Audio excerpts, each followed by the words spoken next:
I fooled my soon-to-be ex-wife into thinking I was cheating. Then, I ghosted her and served her Christmas dinner. I hope you've got some time and a snack because this one is going to be super long. It covers events from late 2019 to last week. As per the rules, all names are altered here. So here's the backstory. My ex-wife is my high school sweetheart. We started dating in 1992 when we were both 17. We're both 45 now and have been together ever since. She's the only woman I've ever been with. We got married 5 years later at 22, fresh out of college. A year later, we had our first of 2 children, both boys, aged 22 and 17. I gave her 23 years. I built her a house and worked really hard to give her the life she wanted. Sure, we had rough patches, but what marriage doesn't? Even in the worst of times, we found a way to pull through and come out the other side better. That made the discovery of her affair that much more jarring. Flashback to March 2020, when I first got the feeling something was off. It had been that way for a good 2 months. We were in a funk. I was on the mend from reconstructive knee surgery. I'd blown out my ACL. I'd fallen in the fall. In March 2020, I was still lacking in movement. I only had about 55% range of motion on my knee, which took a toll on a lot of things in the house. I was out on workers' compensation because I had been injured on the job. I was unable to do my usual household duties, so a lot got backed up. My sons would do what they could, but tasks only I was capable of doing had to be put on the back burner, or my wife had to do them. I wasn't happy about things. Things also came to a standstill in the bedroom between us. It had already slowed down before my injury, but in the state I was in at the time, it completely stopped. During those months, Sue was spending more time with her coworkers after work. Between November 2019 and March 2020, it was a regular occurrence. I didn't think anything of it. I've never had any reason to worry or doubt her in the 23 years I've known her. I've been with her for years, and I've never had any reason to worry or not trust her. She has her friends, and I have mine. We have a good relationship, and we spend time with each other's friends. It was all above board. It was around January of this year that I noticed something odd. Sue started getting noticeably distant with me. We were both in a funk, but she'd never deny me affection. Up until then, she'd always give me the usual hugs and kisses. She used to be really open about everything, but around January, she started to become more guarded. She was still sharing things with me, like DIY ideas and recipes she found on Pinterest, but she was also becoming more snippy with me. It's like she was trying to avoid talking about certain things. We're now in March and she's in New York City, which is locked down. Our careers are essential, so we're both trying to stay focused on work. Neither of us has to work from home. I've just been cleared to return to work after 5 months off, and I was eager to get back after that. 5 months on my own. Rehabbing my knee and not being able to do physical stuff drove me nuts. Context: I enjoy physical activities. I'm an avid martial artist and typically in the gym 4 days a week, on top of all the home projects I did within a week. 2 of the lockdown masses let me know that my wife is going to have to start putting in extra hours again. I didn't think much of it at first because of her field. I assumed it would be every other day, but it was every day and not just an hour or 2. She'd come home 3 or more hours later and go straight to the shower, spend a little time with me, and then go to work. My girlfriend of 1 year lives with her ex-girlfriend and then goes to bed. I'm able to support myself on my knee better. We started getting intimate again, but she wasn't mentally or emotionally present, which I noticed quickly. By early April, the picture was getting clearer. All of the signs were pointing to the idea that she was having an affair. That's when I decided I needed to find answers. I scoured the internet. I started looking for signs of infidelity in my partner, and sure enough, she was pretty much ticking all of the boxes. So then I started looking for proof. I started with her social media, looking at her FB entries from months prior. There were the usual pics of us and our sons, but there were also a few pics of her nights out with coworkers. I saw a mix of her closet friends from work and a few people I'd never met from her office.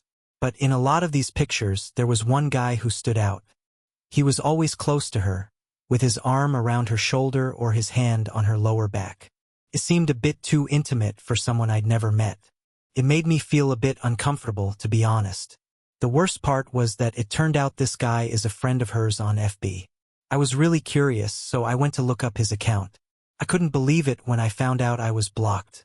I mean, why am I blocked from seeing this guy's FB account when he's friends with her on FB? I was pretty sure at that point that she was cheating on me. I wanted to find out how long she'd been cheating on me with this guy. I spent April and May looking into it. I had no idea how much info you could get from phone, text, and email records until then. We have a family cell phone package, so I was able to pull up a lot of data. The call history showed the two most frequent numbers she'd called from October 2019. In April 2020, I saw a number I didn't recognize. I quickly checked Google and found out it was the guy from the photos who blocked me on FB. We'll call him P. At this point, the picture became even clearer, but a lot of their messages and texts were disjointed, which meant she was deleting a lot of them. I knew she was cheating on me. I had suspicions about this guy, but there was no concrete evidence. I needed more proof. That's when I told my best friend. He asked if I confronted her.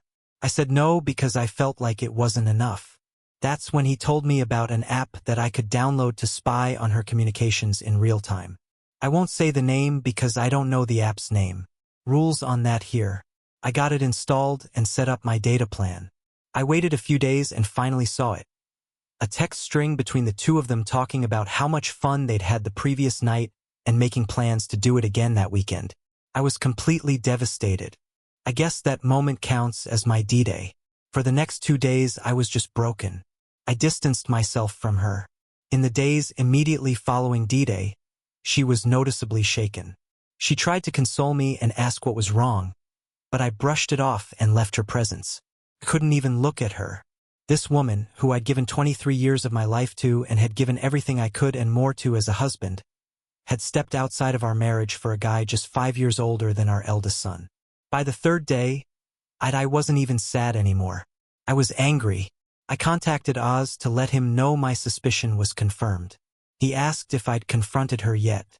I said no and told him I wanted payback. I didn't just want to divorce her. I wanted to destroy her. I wanted to ruin her life. It was going to take time to do so. I came up with a plan based on what I'd read and researched. I'd seen a quote that resonated with me. That really resonated with me. I decided that the enemy of infidelity is unpredictability. That was going to be the basis of my plan. I was going to make her life miserable while also secretly planning my exit strategy. We're now in early June and I've still got the app installed. I'm using it pretty much every night. I'm gathering as much data as I can from their back and forth messages. They're talking like it's a full-blown affair. They were in a bad relationship. They were sexting, doing romantic stuff, sending nudes. It was a mess. I stopped looking at it. I was just collecting info and cataloging it on my private FPS server. Meanwhile, I started doing things out of the ordinary. I started going out at odd times. I started coming home even later than she did. I was on my phone a lot more than usual. When she asked what I was up to, I just said, stuff, and put my phone away. I'd also changed my login info on everything so she couldn't access any of my stuff. For our entire marriage, we'd never hid anything from each other. But right around the time I'm assuming she started her affair, she changed her password on FB as well as on her phone, stating she had to because of the security breaches in recent months. That was a pretty good cover for hiding your affair from your husband. Anyway, I also told my older sister and 2 other friends what was going on. I trust them with my life and I promised them to keep quiet. Oz and I have been friends since we were kids. The other friend, Joey, and I have known each other since high school. She's been texting and calling me a lot more frequently lately. She's asking if I'll be home when she gets there, when I'll be coming home and what I'm up to. I'm not asking her what she's up to. I can see that the seed planted in her head last month is starting to sprout, especially in her communication with him. She's confiding in him, telling him that I'm getting cold and distant. This woman is really testing my limits. In the middle of all this, she suggests we stop meeting up at our house. She has no idea if I just show up, confirming that yes, she's had this in my home. Thanks, Sue. P asks her if she's worried about me cheating on her. Pissed her off. I can't even begin to describe how much joy I got out of reading that. That exchange between my cheating wife and her affair partner was pretty intense. She was arguing with him about whether she should be mad at her husband for cheating on her. Just to give you some context, I'm not hooking up with anyone when I leave. I'm usually at Oz or Joey's through, watching fights and spending time with my brothers or at my big sister's house, hanging with her and my brother-in-law, who's like an older brother to me. My sister is 52. Her husband is 58. She told him about my STBXW's infidelity but not my plan. She couldn't risk it because he's a bit of a blabbermouth. Fast forward to October. That's when things picked up. I've been in my faux affair for 3 months. Sue knows I'm pulling away from her. It's been as long as the day I put my plan into action until the day she confronted me on October 20th, 2020. I'd even touched her. No hugs, no kisses, no initiation of intimacy. Nothing. She didn't need it. She was still at his place, just at motels, so that afternoon she called me at work, which wasn't rare before all this began, but certainly hadn't happened in a while. She asked me to come straight home after work. She said she had something important to tell me. To be honest, I thought she was going to tell me about her infidelity. But she didn't. Instead, I got home to her asking if I was unhappy with her. She said I've been spending too much time away from home and that I don't show her affection anymore. She said her intimate life has completely died. She told me she's worried I'm pushing her away because I'm resentful of how she treated me.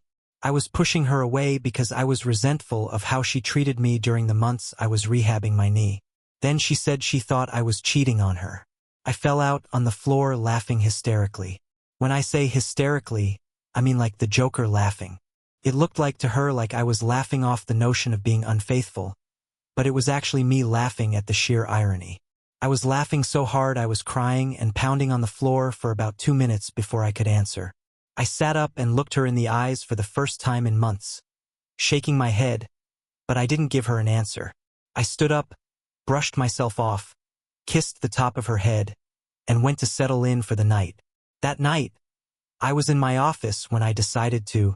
Given the short amount of time that had passed, I wanted to see what she was telling him, so I opened the app and, sure enough, they were actually texting in real time. She told P, "I know he's cheating on me. I asked him tonight, and he literally laughed in my face. He fell to the floor and laughed for about 5 minutes. It wasn't 5 minutes, obviously. He doesn't even care how I feel anymore. I don't know how or why, but he's gone. I know I've lost him. It's karma. I know it." The smile I had on my face reading that must have looked like the Cheshire cat she was breaking.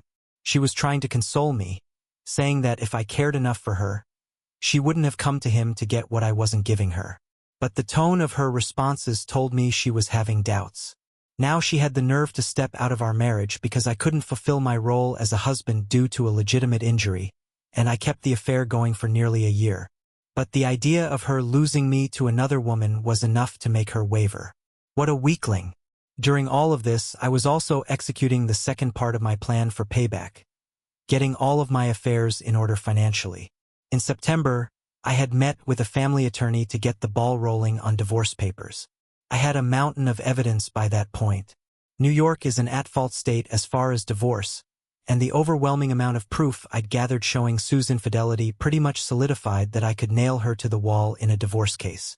My lawyer told me to get all of my financials in order in preparation for whatever division of assets might come as a result. I went one better than that, secretly pulling all of my money out of our joint account, and I transferred it to my personal account. I also started looking for a new apartment. We're now in November, and I haven't changed my behavior. In fact, I've intensified it. This is where my friend Nina comes into play. For context, Nina and I have never been close. I met her in the freshman year of high school, 2 years before I met Sue. Even then, Sue saw Nina as a threat because she was my closest female friend. There's always been a sense that Sue doesn't trust Na. She's never addressed it directly, but it's obvious to anyone who pays attention. In contrast, Nina's never been a big fan of Sue. Early in my relationship with Sue, Nina pointed out that Sue was trying to get into our little group of friends, whereas I didn't do the same with Sue's group of friends, which annoyed Na because she knew. Why was Sue doing it? She was still hanging out with her circle. There were no other guys except for P, whereas Na was the only girl in my group. Na had been stuck overseas because of the virus and finally came back to NYC on November 3rd. Oz, Joey, and I decided to celebrate her return with a night at Joey's house for dinner and drinks. There were only 5 of us. Oz, Joey, Joey's wife, who is also Nina's sister, and me. We take the CDC guidelines very seriously. Na, being the evil mastermind she is, comes up with an evil idea to trigger Sue. She suggested we take some photos in the same vein as the photos I discovered of Sue and P months prior and post them to my FB. That's just what we did. It wasn't until the 5th that Sue got wind of it. I'm guessing a few friends noticed my updates and saw how uncomfortably close I was with Na. This really bothered her because she still believed I was cheating. I can almost guarantee she wanted to accuse Na, but she knew that Na had been stuck in Europe for the majority of the year. That didn't stop her from attempting to dress me down that night for being handsy in the pics. I saw this as a golden opportunity to deliver the knockout blow. So what about the pics? I have to say, with you and Paws from last year, he was pretty handsy in them. But did you see me get bent out of shape over it? I was totally in headlights. It was the first time I even mentioned the dude's name throughout all of this. The hamster wheel in her head started reeling in real time as she tried to explain away those pics. To that point, she hadn't even known I saw them. That's little. I use FB when I actually do post something. It was like an event to people, which is why the pictures with Nina were so popular among our circles. They explained how she was with him. He's just a friendly guy. I can see how it looks, but there's nothing there. I'm sorry if those PS hurt you. I'll delete them. No, the pictures aren't what hurt me. It was the year you've been lying to me about being with him. The extra hours at work and hanging with friends really got to me. As Lieutenant C. Worf from Star Trek TNG famously said, "Vengeance is a dish best served cold." From that night on, Sue was being extra clingy and attentive to me, like annoyingly so. She's tried to initiate affection and intimacy with me, and I've stonewalled her at every chance. I'm still archiving everything she's saying to P. Mind you, by this point I'd long since lost any desire to save my marriage. I checked out the day I enacted the first phase of my plan. She's confiding in him that I've gotten worse, that she doesn't know what to do, and that she feels like I absolutely hate her. I do.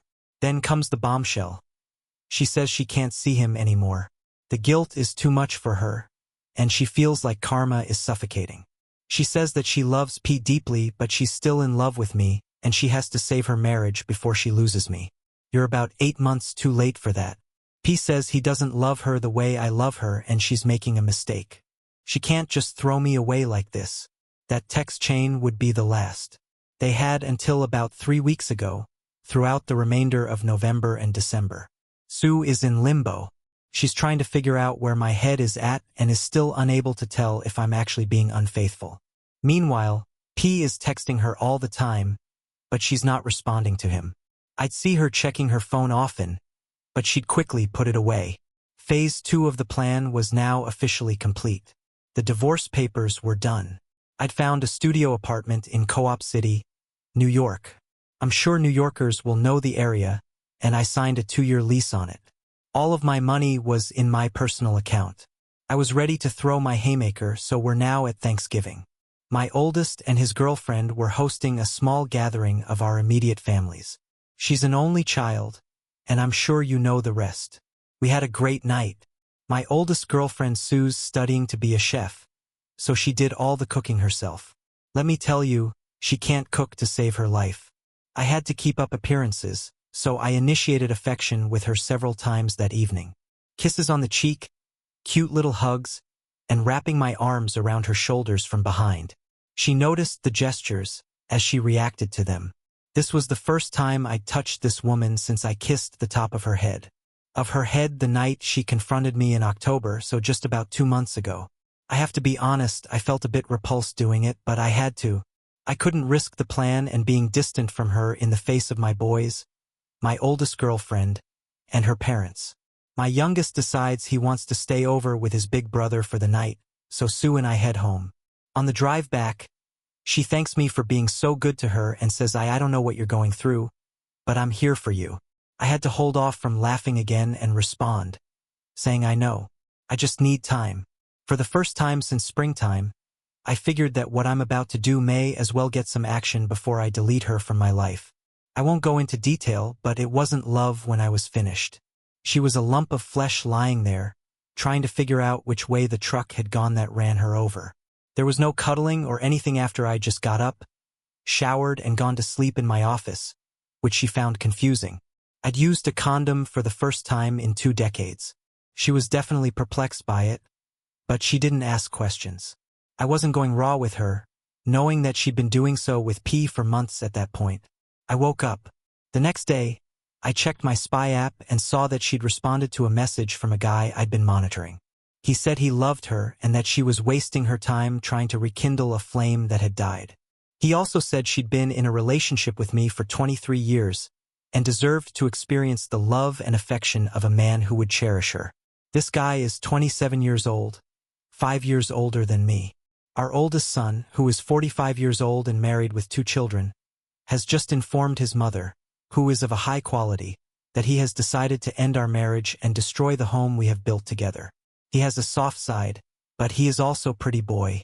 She has responded saying pretty much the same thing she said when they last spoke, that she loves him and enjoyed their time together, but that she cannot lose me.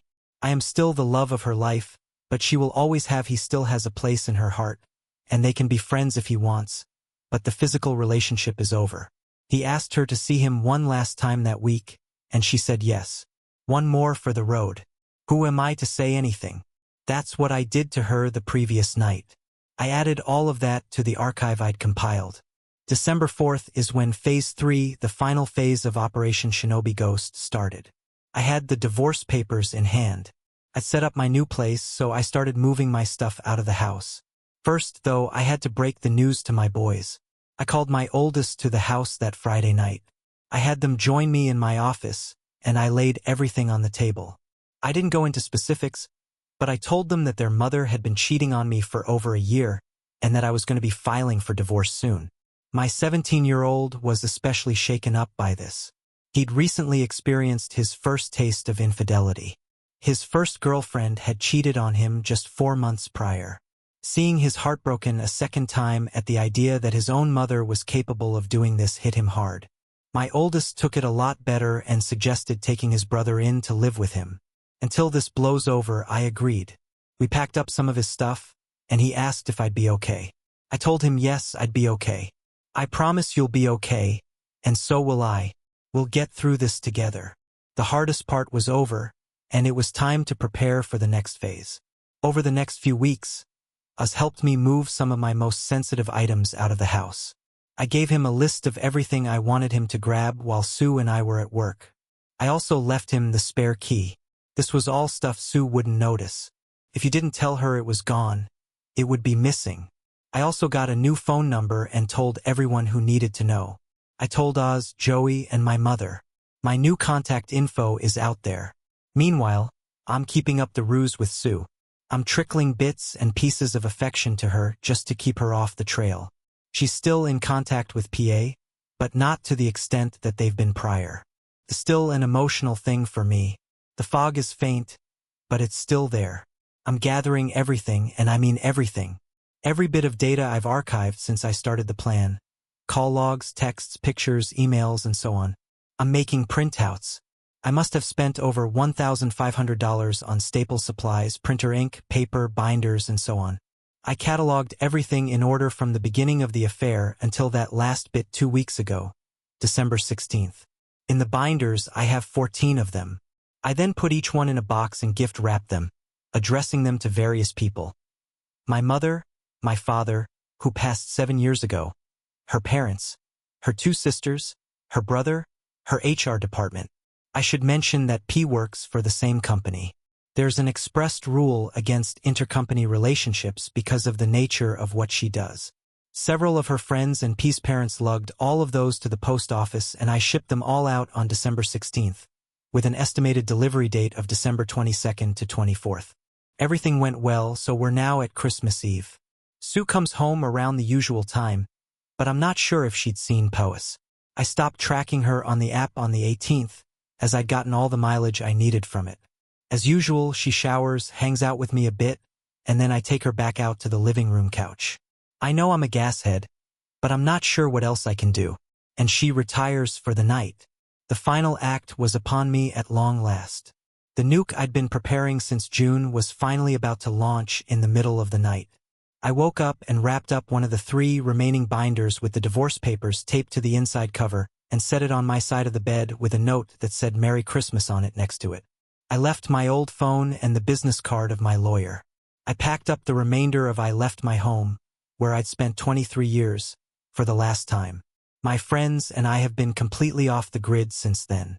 I haven't heard from Sue, who I'm still blocked on FB from, but I'm keeping tabs on the fallout. It's absolutely glorious.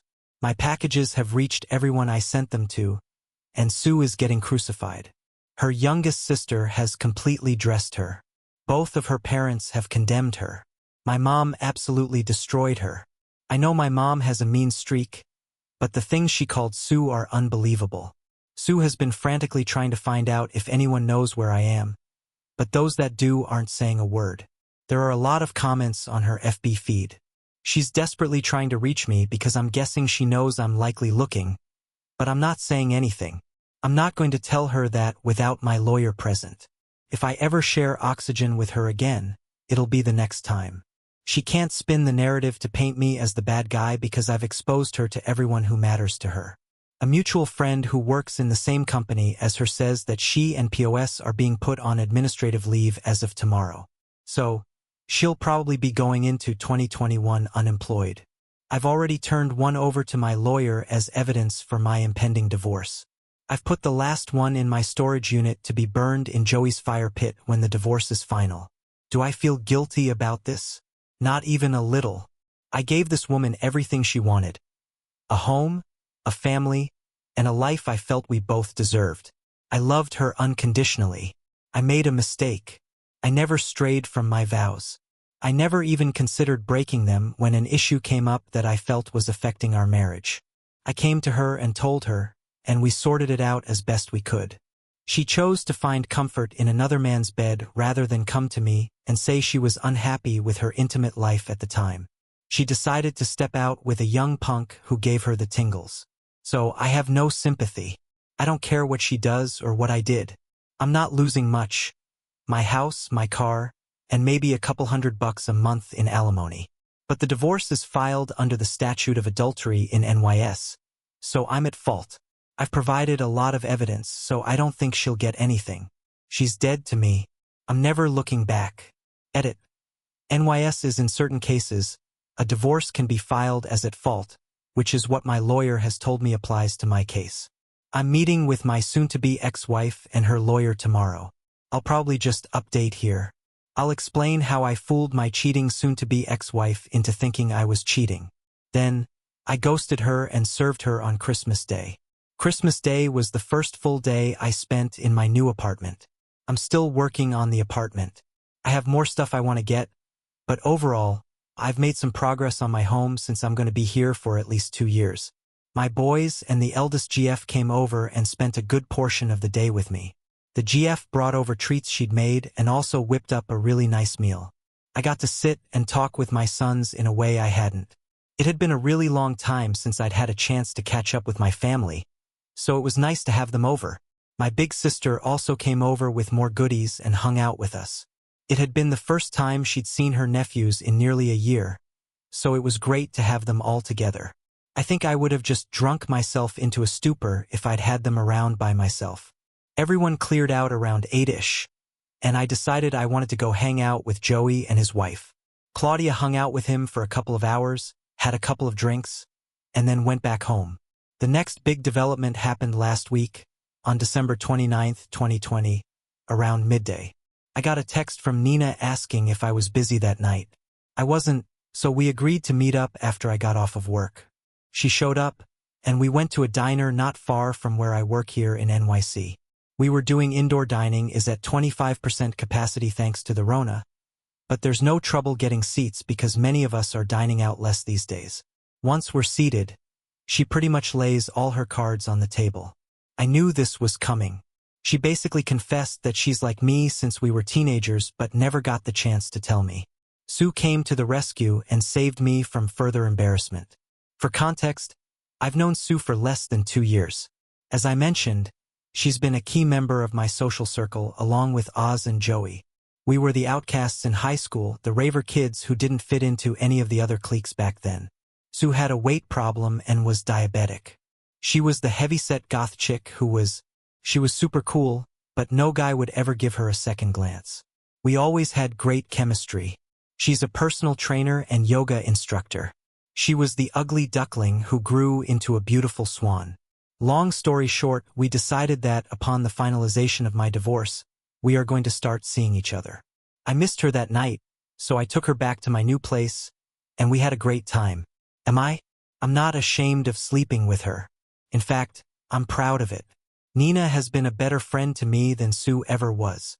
I've known Sue for almost 25 years, and she's always supported me. Even when I made the decision to take a step back from her own feelings to allow me to pursue and eventually start a life with Nina, that decision resonated with me on a level I hadn't expected. I don't think that kind of selflessness towards another person is the definition of real love. I know it sounds like I'm just trying to justify in my head that sleeping with her was the right decision for me. It was, and I plan on exploring what's to come with Nina and I with total commitment. Yesterday, the day I met my wife and her lawyer to discuss the divorce. It's now been 2 weeks since I ghosted my saint. By the way, I got a call from Sue's lawyer on Monday. They're setting up a meeting for us to talk about the divorce terms on January 6, 2021, which was yesterday. I met with him on Tuesday morning to discuss the terms. Long story short, I want an uncontested divorce based on marital neglect from Sue. My terms are full division of assets and me selling my half of the house.